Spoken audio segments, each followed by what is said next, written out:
तो hello hi सांग मैंने तो आज आमर मटन होची तो देखि पारुथिबे मटन को पूरा मु रेडी कर देछि सिझेई देइथिली आगुआ कारण चुल्ली रे होची मु भाबिली सिझिबो कि नै लेट हेबो सेथि भाई मु माने आगो टिके रेडी कर देइथिली सिझेई की तो सबू पड़ साराणी इग्नोर माई भॉइस कहीं जानीपे जो फटा स्पीकर रे बिल्कुल भल लगुन कहीं मुझे जानी मत एत जोर से ठंडा तथापि कौन करी जेहेतु हूँ माने कहवाक पड़ो ना तो से मुझे कहूँ तो मु मटन विषय गोटे आज कथाटे सेयार करी तो माने आसे मटन आम घर को जिते थे कौन होना मोर मटन एमती चुली रे बसी तो चुली रे कौन हो करूली मो उपरे निआ बाजिकी माने निआ पड़ी मो उपरे निआ लगिगला है तो से दिन कौन कहले सांग मैंने मत मटन को भय लगे करने कहीं भावे कि ना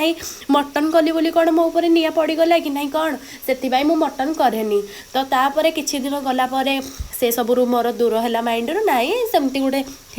कटिगला तो मटन वीडियो तो हाई होप आपण मानक भल लगी मो कथाटी जब भल लगी लाइक शेयर सब्सक्राइब फॉलो जहाँ पारे सब